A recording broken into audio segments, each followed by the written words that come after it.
నమస్కారం. నేను మీ సిరి. Welcome back to నేను కోరి. ఈరోజు కథ ద డెవిల్ డౌన్, ఎపిసోడ్ 40. మీ మనసుకు నచ్చే అత్యంత అద్భుతమైన కథ. కథ నచ్చితే లైక్ చేయండి. ఈ కథ మీకు ఎలా అనిపించిందో మీ అభిప్రాయాన్ని తప్పకుండా కామెంట్ చేయండి. ఇక కథలోకి వెళ్తే, ఈ టైంలో ఎవరై ఉంటారు? సంశయిస్తూనే డోర్ ఓపెన్ చేసింది ఆరుహి. తన కళ్ళ ముందు ఉన్న వ్యక్తిని చూసి షాక్ అయిపోతూ, మీరా అంది. తన ముందుంది మరెవరో కాదు, ఆరుహి సవతి తల్లి సుభద్ర. బోరున విలపిస్తూ నిలబడింది.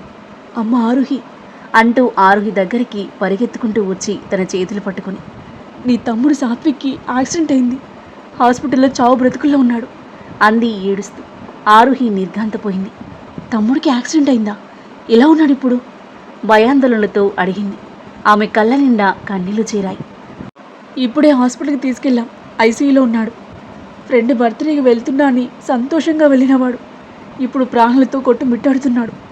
డాక్టర్లు ఇప్పుడేం చెప్పలేమంటున్నారు. నాకు కాళ్ళు చేతులు ఆడట్లేదు, నాతో రామ్మా. ఆరుహి ఎవరు అని అంటూ తన రూమ్ నుండి వచ్చిన సాక్షి సుభద్రను చూసి ఆరుహి వైపు అయోమయంగా చూసి, ఏమైంది అని అడిగింది. తమ్ముడికి యాక్సిడెంట్ అయింది అని సాక్షికి బదులిచ్చిన ఆరుహి సుభద్ర చేయి పట్టుకుని, నేనిప్పుడే నీతో వస్తాను అని భరోసా ఇచ్చి తన రూమ్లోకి వెళ్ళింది. మనీ డెబిట్ కార్డ్ తీసుకుని పర్సులో పెట్టుకుంటుంటే లోపలికొచ్చింది సాక్షి. ఆరుహి, ఏం చేస్తున్నావు? నువ్వు ఆవిడతో వెళ్తావా? వయసు వచ్చిన అమ్మాయివని కూడా చూడకుండా నిన్ను అర్ధరాత్రి ఇంటి నుండి గెంటేసిన వాళ్ళకి నువ్వు హెల్ప్ చేయాలనుకుంటున్నావా? నువ్వు అవసరం లేని వదిలేసిన వాళ్ళ గురించి నువ్వెందుకు ఆలోచిస్తున్నావు అంది కోపంగా. ఆరుహి తన వైపు చూసి, నన్ను ఇంట్లో నుండి గెంటేయడంలో సాత్విక్ ఇన్వాల్వ్మెంట్ ఏం లేదు సాక్షి. వాడు ఆపాలని చాలా ట్రై చేశాడు, కానీ వాడు మాట ఎవరు వినలేదు. వాడికి నేనంటే ఇష్టం, కానీ అమ్మంటే భయం. ఎంత కాదనుకున్నా వాడు నా సొంత తమ్ముడు. మా నాన్న రక్తం పంచుకుని పుట్టినవాడు. వాడు హాస్పిటల్లో సీరియస్ కండిషన్లో ఉంటే నేను ఎలా ఊరుకుంటాను అని చెప్పి పర్స్ మొబైల్ తీసుకుని ఆరుహి బయటికి వెళ్తుంటే సాక్షి చిన్నగా నిట్టూరుస్తూ తన ఫోన్ తీసుకుని ఆమెతో పాటు కదిలింది. ముగ్గురు ఆటోలో బయలుదేరారు. ఇదంతా తన రూమ్లో కూర్చుని స్క్రీన్లో చూస్తున్న రణధీర్ మొహం చిరునవ్వుతో వెలిగిపోయింది. ఇమ్రాన్ నుండి కాల్ రావడంతో లిఫ్ట్ చేశాడు. సార్, మీరు చెప్పినట్టు వాడికి యాక్సిడెంట్ చేసి ఒక పెద్ద హాస్పిటల్కి తరలించాం. వాడి ప్రాణానికేం ప్రమాదం లేదు కదా అడిగాడు రణధీర్. లేదు సార్, మైనర్ ఇంజురీస్ అయ్యేలాగే యాక్సిడెంట్ చేశాను. మన ప్లాన్ ప్రకారం హాస్పిటల్ వాళ్ళు మాత్రం సీరియస్ కండిషన్ అని డ్రామా ఆడతారు. వెల్డన్. కాల్ డిస్కనెక్ట్ చేసి కళ్ళు మూసుకున్నాడు రణధీర్. మిస్ ఆరుహి, ఇప్పుడు నీకు నువ్వుగా నా దగ్గరకు వస్తావు. నాతో 1 year కాంట్రాక్ట్పై సైన్ చేస్తావు. రణధీర్ నవ్వుకుంటూ బెడ్పై వాలిపోయాడు. ఆరుహి వాళ్ళు హాస్పిటల్కి రీచ్ అయ్యారు. ఐసీయూలో ఉన్న తమ్ముని చూసి ఆరుహి హృదయం తట్టుకోలేకపోయింది. లోపల ఎమర్జెన్సీ ట్రీట్మెంట్ జరుగుతుంది. ఆరుహి కళ్ళ వెంట కన్నీరు ప్రవహిస్తుంది. కాసేపటికి నర్స్ వాళ్ళ దగ్గరకు వచ్చింది. పేషెంట్కి ట్రీట్మెంట్ స్టార్ట్ అయింది. త్వరగా కౌంటర్కి వెళ్ళి 5 లక్షల రూపాయలు డిపాజిట్ చేయండి అంది. 5 లక్షల రూపాయలు అని వినగానే ఆరుహి షాక్ అయ్యి, 5 లక్షలా అంది. ఇది జస్ట్ డిపాజిట్ మాత్రమే. తర్వాత ట్రీట్మెంట్కి చాలా ఖర్చు అవుతుంది. ముందు 5 లక్షలు డిపాజిట్ చేయండి త్వరగా. అతని కండిషన్ చాలా సీరియస్గా ఉంది అని చెప్పి నర్స్ వెళ్ళిపోయింది. సుభద్ర 1.5 lakhs మనీ ఆరుహి చేతిలో పెడుతూ, ఆరుహి, నా దగ్గర ఈ 1,00,000 రూపాయలు మాత్రమే మిగిలిన్నాయి. ముందు 1 లక్ష డిపాజిట్ చేశాను, ఇప్పుడు ఇంతే ఉన్నాయి. మిగతా డబ్బులు ఎలా కట్టాలో నాకు అర్థం కావడం లేదు అంది ఏడుస్తూ. బాధపడకమ్మా, తమ్ముడికి ఏం కాదు.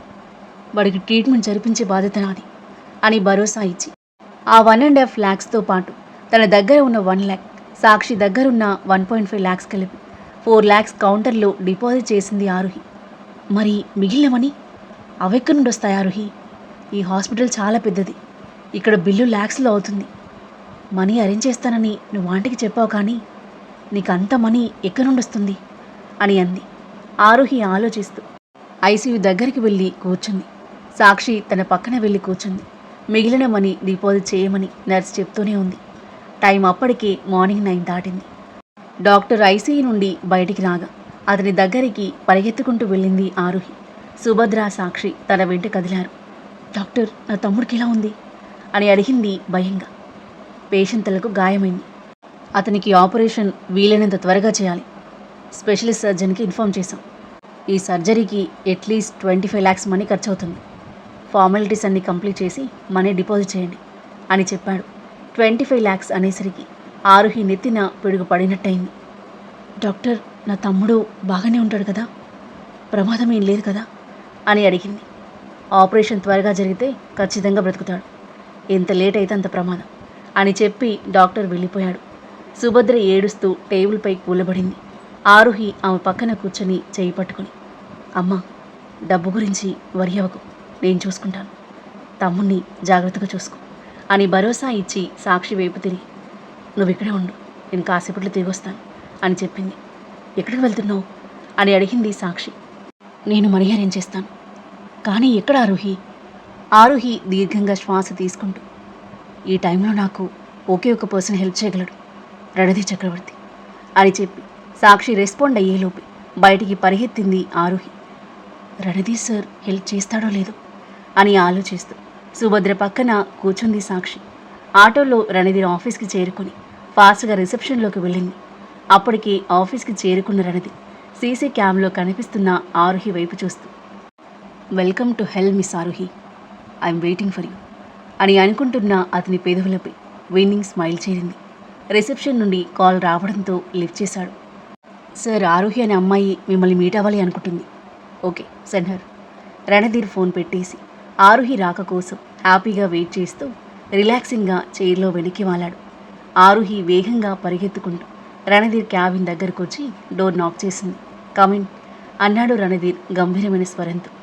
లోపలికొచ్చిన ఆరుహి రణధీర్ వైపు చూస్తూ, సార్, నాకు అర్జెంటుగా 25 lakhs మనీ కావాలి. నా తమ్ముడికి యాక్సిడెంట్ అయింది, న్యూరో సర్జరీకి 25 lakhs మనీ అర్జెంటుగా అవసరం అని చెప్పింది బాధగా. రణధీర్ కనుబొమ్మలు పైకెత్తి ఆమె వైపు చూశాడు. కళ్ళ నిండా కన్నీళ్లతో చూస్తూ, ప్లీజ్ సార్ అంది. రణధీర్ వెంటనే చెక్బుక్ తీసి 25 lakhs చెక్ రెడీ చేసి సైన్ చేసి తన ముందున్న టేబుల్ మీద పెట్టి, ఇదిగో చెక్ అని అన్నాడు. Thank you sir. ఆరుహి ఆ చెక్ తీసుకోబోతుంటే, ఈ చెక్ని అలాగే తీసుకుంటావా అని అడిగాడు రణధీర్ సూటిగా చూస్తూ. ఆరుహి అయోమయంగా అతని వైపు చూసి, అంటే అంది తడబడుతూ. రణధీర్ చైర్లో వెనక్కి వాలి, it is very simple, you have to earn this cheque అని అంటుంటే ఆరుహి నివ్వెరపోయి చూసింది. ఆమె కళ్ళ నుండి కన్నీళ్లు జలజల రాలాయి. రణధీర్ టేబుల్ డ్రాయర్ ఓపెన్ చేసి ఒక ఫైల్ తీసి టేబుల్ మీద పెట్టాడు. Here is the contract, read it carefully, sign it and take this cheque అని అనేసరికి ఆరుహికి పిచ్చి కోపం వచ్చింది. నువ్వు నా సిచ్యువేషన్ని అడ్వాంటేజ్గా తీసుకుంటున్నావా అంది కోపంతో మండిపోతూ. రణధీర్ తన చైర్ల నుండి లేచి పాకెట్స్లో చేతులు పెట్టుకుని ఆరుహి వైపు కదులుతుంటే ఆరుహి వెనక్కి అడుగులు వేస్తూ గోడకు అతుక్కుపోయింది. రణధీర్ ఆమె చుట్టూ చేయి వేసి, ఎస్, నేను ఈ సిచ్యువేషన్ని యూజ్ చేసుకుంటున్నాను డియర్. నిన్ను విన్నవ్వడానికి, నా కాంట్రాక్ట్ను ఒప్పుకునేలా చేయడానికి నాకు ఇంతకంటే మంచి అవకాశం ఏముంటుంది అని అన్నాడు. ఆరుహి అతని కళ్ళలోకి కోపంగా చూస్తూ, నేను కాంట్రాక్ట్పై సైన్ చేయడానికి ఒప్పుకోకపోతే అంది. రణధీర్ ఈవిల్ స్మైల్ ఇచ్చి, నేను సైన్ చేసిన చెక్ చింపేస్తాను అని అన్నాడు. విస్తుపోయి చూసిన ఆరుహి రణధీర్ అలాగే చూస్తుంటే అసహనంగా చూపు తిప్పుకుంది. రణధీర్ ఆమె చెంపను పట్టుకొని మొహం అతని వైపు తిప్పుకొని, ఏం ఆలోచించావు అని అడిగాడు. అతని కళ్ళలోకి ఉక్రోషంగా చూస్తుంది ఆరుహి. అక్కడ తమ్ముడి ప్రాణం, ఇక్కడ తన జీవితం. ముందు నుయ్యి వెనుక గొయ్యిలా దిక్కుతోచని విధంగా ఉంది ఆరుహి పరిస్థితి. చివరికి తమ్ముడి ప్రాణం కోసం తన జీవితాన్ని సాక్రిఫైస్ చేయడానికి సిద్ధమైంది. భారంగా ఊపిరి తీసుకుని వదిలి, నేను ఒప్పుకుంటున్నాను అంది మెల్లిగా. ఆ మాట చెప్పడానికి ఆమె గుండె ఎంత వేదన చెందిందో ఆమెకి తెలుసు. రణధీర్ లోపల హ్యాపీగా ఫీల్ అవుతూ, నాకు వినిపించలేదు, స్పీక్ లౌడ్లీ అని అన్నాడు కావాలని. కాంట్రాక్ట్పై సైన్ చేయడానికి నేను రెడీగా ఉన్నాను అంది ఆరుహి అతని కళ్ళలోకి చూస్తూ. నవ్వుతూ చూసిన Randhir, good decision, come we'll sit and talk అని ఆమె బుగ్గని తట్టి తన చైర్ దగ్గరికి వెళ్ళి కూర్చున్నాడు. ఆరుహి భారంగా ఊపిరి తీసుకుని అతని ఎదురుగా వచ్చి కూర్చొని రణధీర్ అందించిన ఫైల్ తీసుకుని చదవసాగింది. అందులో ఉన్న రూల్స్ని చూస్తూనే ఆమె కళ్ళు పెద్దవయ్యాయి. ఫస్ట్ రూల్, నేను ఏం చెప్పినా నువ్వు చేయాలి అని రణధీర్ చెప్తుంటే అతని వైపు చూసింది ఆరుహి. ఈ 1 year నువ్వు వేరే ఏ మగాడితోనూ రిలేషన్ పెట్టుకోకూడదు. కళ్ళు చిన్నవి చేసి చూసింది ఆరుహి. రణధీర్ ముందుకు వంగి ఆమె కళ్ళలోకి సూటిగా చూస్తూ, నేను కాకుండా నీకెవరు కావాలి ఆరుహి అని అడిగాడు. అతని కళ్ళని చూసి ఒకంత భయపడిన ఆరుహి, నేను ఏ మగాడితో తిరగను. మరి నువ్వు నాతో పాటు వేరే అమ్మాయిలతో తిరుగుతావా అని తిరిగి ప్రశ్నించింది. రణధీర్ ఆమె కళ్ళలోకి లోతుగా చూస్తూ, మిస్ ఆరుహి, నన్ను ప్రశ్నించే హక్కు నీకు లేదు అని అన్నాడు. ఆరుహి మూతి బిగించి లోపల తిట్టుకుంటూ పైల్లోకి చూపు మరల్చింది. ఆమెను చూసి చిన్నగా నవ్వుకున్న రణధీర్, నువ్వు తప్ప నాకు ఇంకెవరు వద్దు. బట్ నేను ఈ విషయం నీకు తెలియనివ్వను.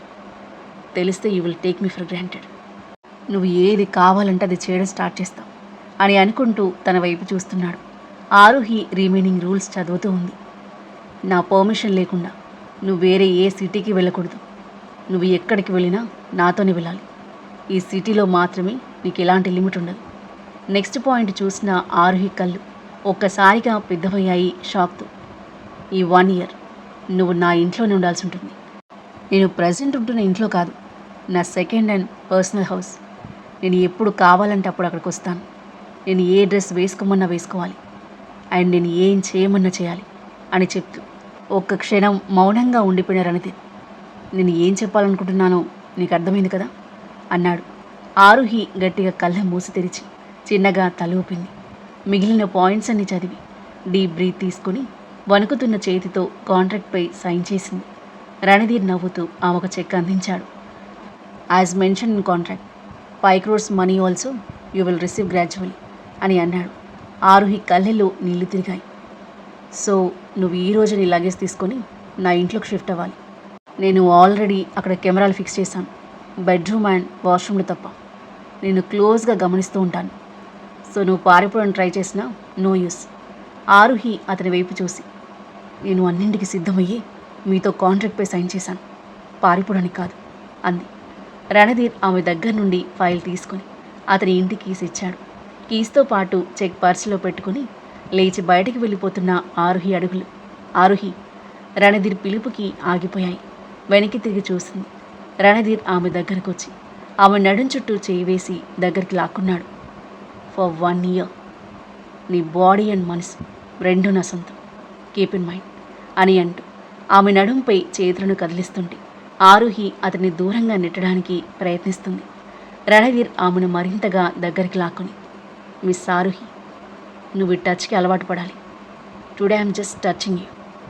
నెక్స్ట్ ఏం జరుగుతుందో నీకు బాగా తెలుసు అని అంటూ ఆమె మెడ మీద ముద్దు పెట్టుకున్నాడు.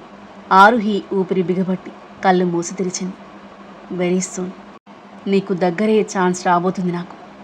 Very soon I'm going to make you mind. ఓరచూపుతో అల్లరి నవ్వుతూ అంటూ ఆమెను వదిలేశాడు రణధీర్. ఆ తర్వాత ఏం జరగబోతుంది? రణధీర్ ఆరుహిల మధ్య ఇలాంటి ఆసక్తికర సన్నివేశాలు చోటు చేసుకోబోతున్నాయి. ఆరుహిని 1 year కాంట్రాక్ట్లో లాక్ చేయడానికి గల రీజన్ తనపై ఉన్న వ్యామోహమా, ప్రేమన, లేదా మరేదైనా కారణమా? రణధీర్ ఆరుహితో ఫిజికల్గా దగ్గరవుతాడా? మనీ అరేంజ్ చేసి కొడుకు ప్రాణం కాపాడినందుకు ఆరుహి పట్ల సుభద్రలు రియలైజేషన్ కలుగుతుందా? ఈ కథ ఏ మలుపు తీసుకోబోతుంది?